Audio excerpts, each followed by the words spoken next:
संकाय एवं विषयों की समझ में हम शिक्षण शास्त्र पेडागोजी सब्जेक्ट्स से संबंधित शिक्षण विधियाँ पढ़ रहे हैं। कल के वीडियो में हमने शिक्षण विधि के अर्थ को समझ लिया था कि किस तरह से जैसे शिक्षण विधि है वो शिक्षण कार्य में सहायक होती है और शिक्षण कार्य में जो अधिगम करवाया जाता है वह अधिगम अधिक प्रभावी रूप से अधिक उसकी प्राप्ति हो पाती है। तो उसी क्रम में हम जो शिक्षण विधियों को जो पढ़ रहे हैं उनमें से जैसे हम आज जो शिक्षण विधि पढ़ेंगे योजना विधि, एक तरह से जो शिक्षण विधियाँ हैं, कई तरह की शिक्षण विधियाँ होती है, करके कई विधियाँ पढ़ाऊंगी, जैसे योजना पद्धति है, गार्डन पद्धति है, किंडरगार्टन पद्धति है, मोंटेसरी पद्धति है। इस तरह से कई तरह की शिक्षण विधियाँ होती हैं जिनके माध्यम से शिक्षण कार्य करवाने से हमें अधिगम की अधिक प्राप्ति होती है। यानी जो जिस तरह का अपेक्षित व्यवहारगत परिवर्तन छात्रों से हम चाहते हैं उसकी प्राप्ति में एक तरह से कहें अधिकता होती है या प्रभावात्मक रूप से अधिगम की प्राप्ति होती है। शिक्षण कार्य और सरल हो जाता है शिक्षण विधियों की सहायता से। तो इसी दृष्टि से हमें शिक्षण विधियों का अध्ययन करना आवश्यक होता है। इसमें से आज हम योजना पद्धति भी कह सकते हैं, विधि भी कह सकते हैं। योजना विधि, योजना विधि को हम पढ़ रहे हैं। तो योजना विधि, योजना से जैसे सबको नाम समझ में आ रहा है किस तरह से प्लानिंग करनी होती है, किस तरह से योजना बनाई जाती है। तो इस तरह की योजना विधि को जैसे योजना विधि देने वाले जो विद्वान रहे हैं किलपैट्रिक,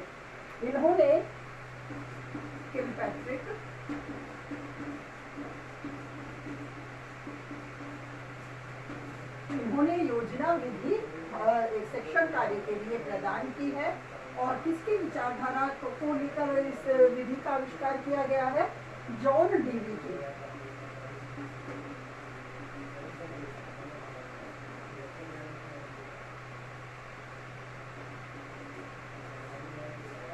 जॉन डीवी की विधि है। एक तरह से जॉन डीवी की विचारधारा पर आधारित किलपैट्रिक ने योजना विधि प्रदान की है। जॉन डीवी की विचारधारा,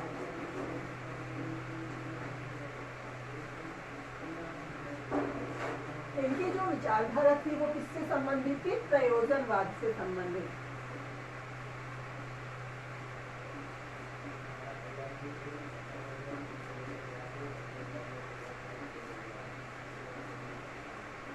तो इस प्रयोजनवाद की विचारधारा पर आधारित ही योजना विधि का आविष्कार किलपैट्रिक महोदय ने किया। एक तरह से जो योजना विधि है एक योजनापूर्ण कार्य है। एक तरह से छात्रों के समक्ष किस तरह से जो भी कार्य उन्हें करवाया जाना है वो इसमें स्वयं कार्य करके सीखते हैं, इसलिए अधिगम और अधिक स्थायी हो पाता है। इस पद्धति को संचालित करने का श्रेय जैसे किलपैट्रिक महोदय को दिया गया है। और किलपैट्रिक महोदय ने बालकों के समक्ष किस तरह से परिस्थितियों का निर्माण करना और फिर उन परिस्थितियों में किस तरह की समस्या उनके सामने रखी जाएगी और उस समस्या को किस तरह से उसका समाधान ढूंढने के लिए बालक क्रियान्वित रहेंगे, किस तरह का क्रियान्वयन वो करेंगे, किस तरह से योजना का क्रियान्वयन करेंगे। इस तरह की विचारधारा को इन्होंने शिक्षण पद्धति में योजना विधि के नाम से अपनाया है। इन्होंने बताया है कि जैसे जो योजनापूर्ण संलग्नता से सामाजिक वातावरण में जो भी क्रिया की जाती है, प्रयोजन से क्रिया की जाती है, वही क्या है? योजना पद्धति है। इसी तरह से जैसे हमने योजना विधि है, योजना जो पद्धति है जिसका अध्ययन कर रहे हैं, और भी कई राइटर्स हैं, बहुत शिक्षाविद हुए हैं जिन्होंने इसकी परिभाषा दी है। जैसे स्टीवेंसन है, इन्होंने कहा है कि योजना एक समस्या या एक कार्य है, या कहें कि एक तरह से समस्या परक कार्य है योजना, जो स्वाभाविक वातावरण में पूर्ण किया जाता है। कि किस तरह से स्वाभाविक परिस्थितियां बालकों के समक्ष, छात्रों के समक्ष उत्पन्न की जाती हैं। तो छात्रों के समक्ष जो भी स्वाभाविक प्रक्रियाएं हैं वहाँ उस समस्या परक कार्य को पूर्ण करते हुए बालक ज्ञान ग्रहण करते हैं। क्योंकि स्वयं इसमें क्रियान्वित रहते हैं, इसलिए इस पद्धति के द्वारा शिक्षण कार्य आसान हो जाता है, बालक अधिक से अधिक अधिगम कर पाते हैं। इसी तरह से पारकर महोदय हैं, इन्होंने भी योजना पद्धति को परिभाषित किया है। इन्होंने बताया कि योजना कार्य की एक इकाई है जो छात्रों को कार्य करने की योजना और उसकी संपन्नता के लिए एक तरह से उत्तरदायी बनाया जाता है कि किस प्रकार बालक या छात्र इस योजना के द्वारा, इस योजना की क्रियान्विति के द्वारा अपने उत्तरदायित्व का वहन करते हुए उस समस्या का समाधान ढूंढते हैं जिस तरह की समस्या उनके समक्ष रखी जाती है। इसी तरह से बॉसिंग महोदय हैं, बॉसिंग का भी मानना है कि योजना स्वाभाविक रीति से बालक द्वारा नियोजित तथा पूर्ण रूप से पूर्ण की हुई एक समस्या मूलक क्रिया की महत्वपूर्ण इकाई है जिसमें अनुभव की पूर्ति के लिए भौतिक साधनों एवं वस्तुओं का उपयोग आवश्यक होता है। तो इस तरह से पारकर, स्टीवेंसन और बॉसिंग में भी किलपैट्रिक ने तो योजना विधि, क्योंकि योजना विधि को एक तरह से प्रसिद्धि दिलाना, उसका आविष्कार करने का श्रेय किसको दिया जाता है? किलपैट्रिक को ही दिया जाता है। तो इनके द्वारा तो योजना विधि को परिभाषित किया ही गया है। इसके अतिरिक्त और स्टीवेंसन, पारकर और बॉसिंग ने भी योजना पद्धति के बारे में अपने विचार व्यक्त किए हैं। तो इस दृष्टि से अब हम योजना विधि की जो परिभाषाएं हैं उनको लिख लेते हैं।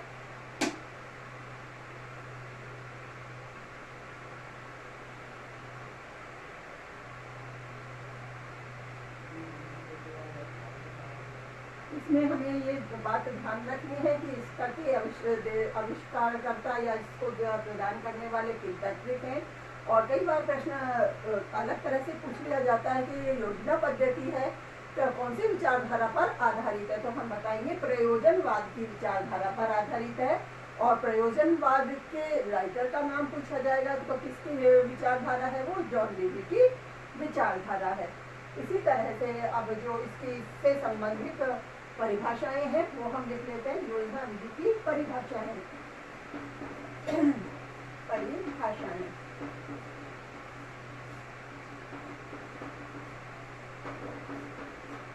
ठीक है। सबसे पहले किलपैट्रिक महोदय की लिख लेते हैं। किलपैट्रिक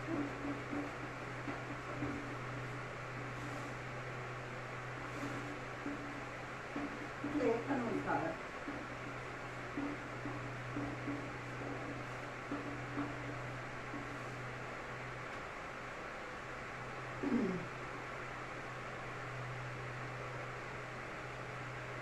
योजना एक पूर्ण तन्मयता से की गई उद्देश्य पूर्ण क्रिया है जो सामाजिक परिवेश में संपन्न की जाती है।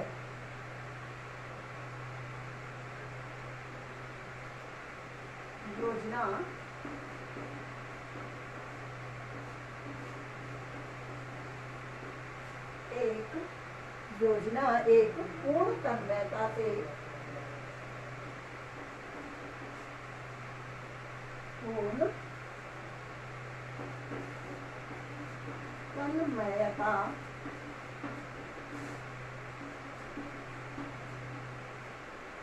पूर्ण तन्मयता से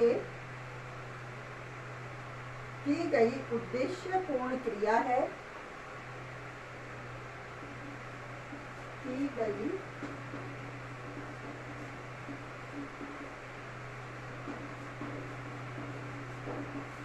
उद्देश्य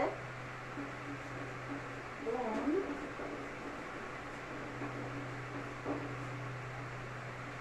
क्रिया है जो स्वाभाविक सामाजिक परिवेश में स्वाभाविक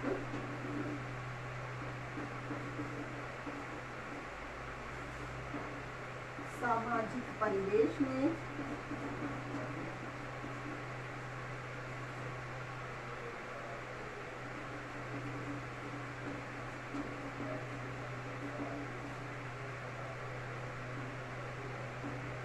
सामाजिक परिवेश में संपन्न की जाती है।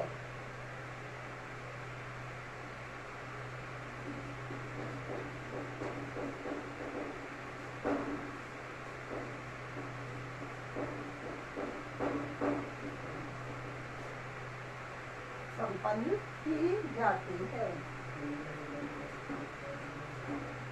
ठीक है, इस तरह से अब जो प्रोफेसर स्टीवेंसन है उनके अनुसार भी हम जो योजना पद्धति की परिभाषा दी गई है तो लिख लेते हैं, निकाल लेते हैं इसको। स्टीवेंसन के अनुसार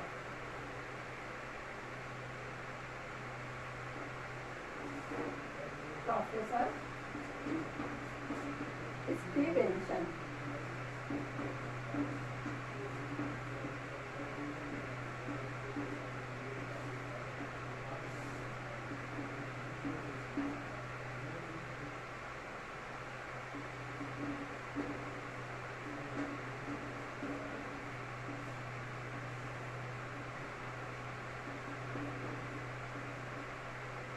प्रोफेसर स्टीवेंसन ने योजना को एक समस्या प्रधान कार्य बताया है जो कि प्राकृतिक परिस्थितियों में पूर्ण किया जाता है। फिल्पैट्रिक की परिभाषा में हमने क्या लिखा था, स्वाभाविक परिस्थितियों में, इसमें प्राकृतिक परिस्थितियों में। तो याद करने में आसानी रहेगी कि हमें कहाँ किस तरह का शब्द लिखना है। पहचान के लिए जैसे वहाँ हम स्वाभाविक प्रक्रिया का नाम लेते हैं और यहाँ प्राकृतिक यानी स्वाभाविक परिवेश में है, ये प्राकृतिक परिवेश में है। दोनों ही क्या है, एक तरह से समस्या प्रधान क्रिया है।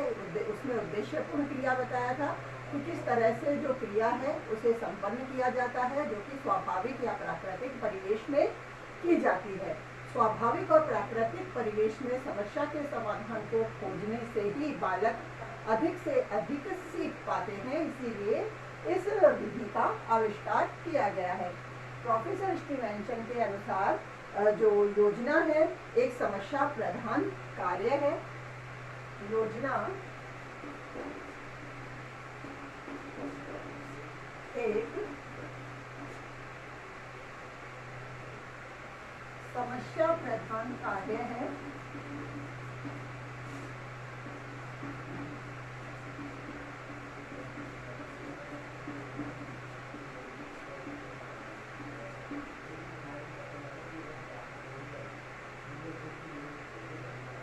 जो एक समस्या प्रधान कार्य है जो अपनी प्राकृतिक स्थितियों में पूर्ण किया जाता है, जो अपनी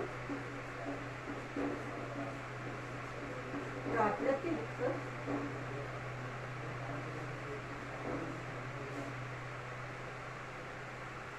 परिस्थितियों में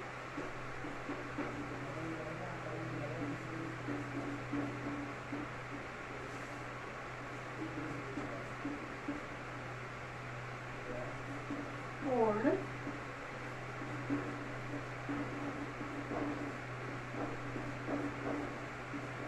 किया जाता है।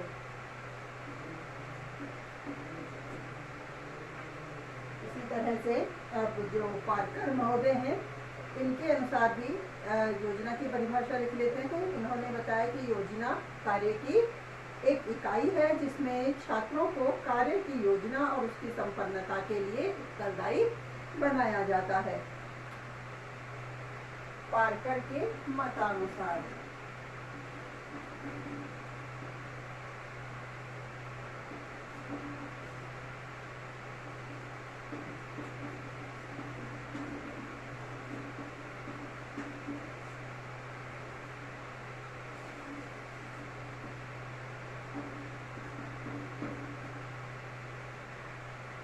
पार्कर के अनुसार योजना कार्य की एक इकाई है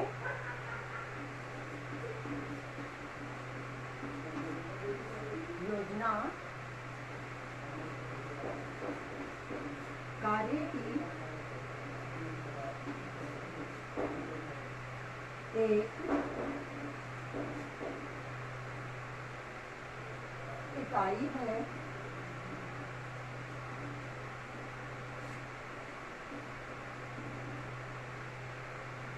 कार्य की एक इकाई है जिसमें छात्रों को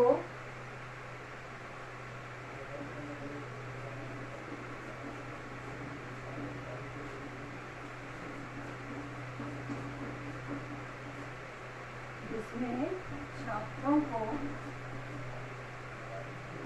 कार्य की योजना व उसकी संपन्नता, जिसमें छात्रों को कार्य की योजना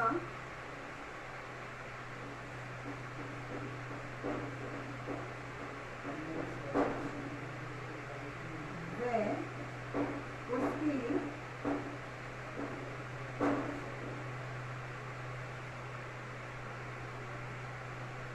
संपन्नता के लिए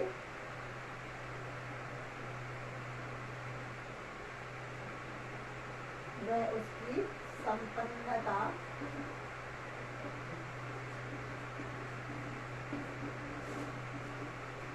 के लिए उत्तरदायी बनाया जाता है।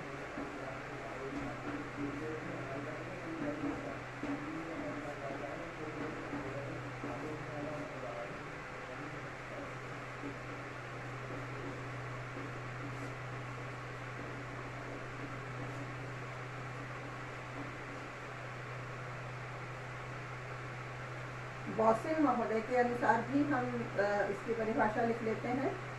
बॉसिल के अनुसार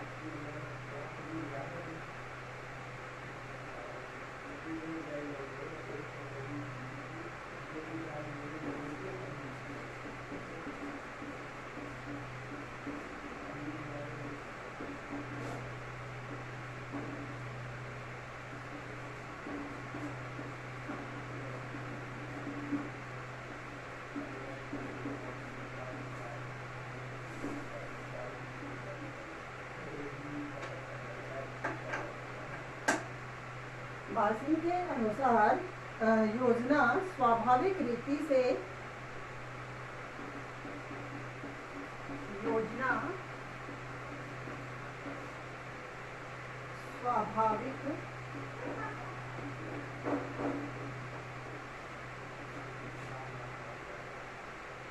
स्वाभाविक रीति से बालक द्वारा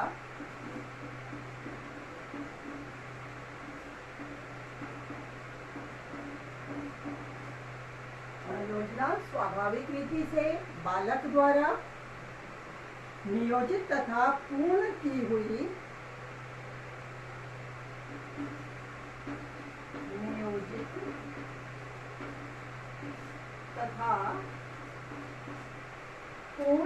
गई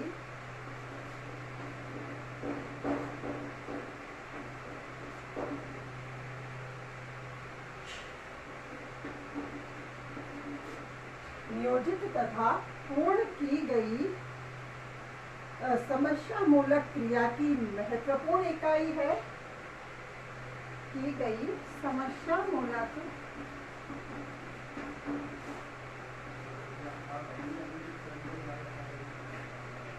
प्रक्रिया की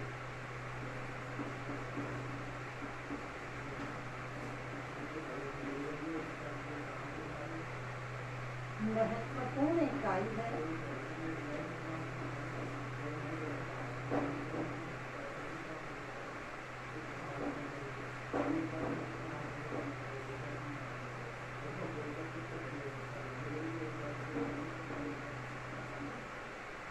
समस्या मूलक प्रक्रिया की महत्वपूर्ण इकाई है, जिसमें अनुभव की पूर्ति के लिए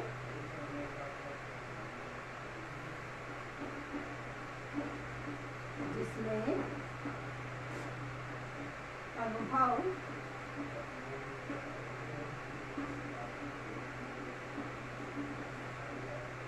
की पूर्ति के लिए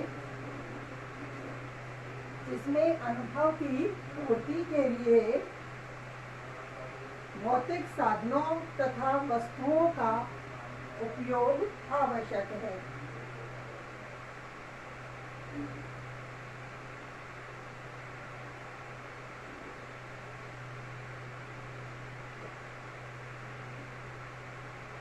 पूर्ति के लिए भौतिक साधनों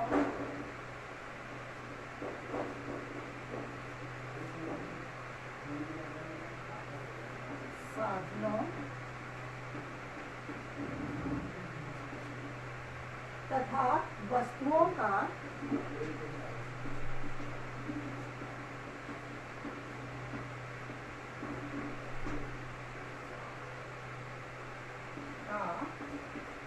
उपयोग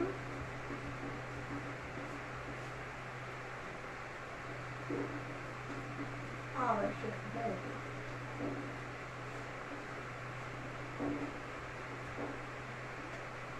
देखो भाषण के अनुसार योजना को यहाँ भी देखो स्वाभाविक प्रक्रिया बताया गया है, स्वाभाविक रीति से की गई बालक के द्वारा नियोजित यानी योजना के द्वारा योजना से निश्चित की गई नियोजित और पूर्ण की गई समस्या मूलक प्रक्रिया की महत्वपूर्ण इकाई है, जिसमें अनुभव की पूर्ति के लिए भौतिक साधनों तथा वस्तुओं का उपयोग आवश्यक होता है। इस तरह से योजना पद्धति के माध्यम से शिक्षण कार्य करवाया जाना एक तरह से अधिक प्रभावशाली होता है।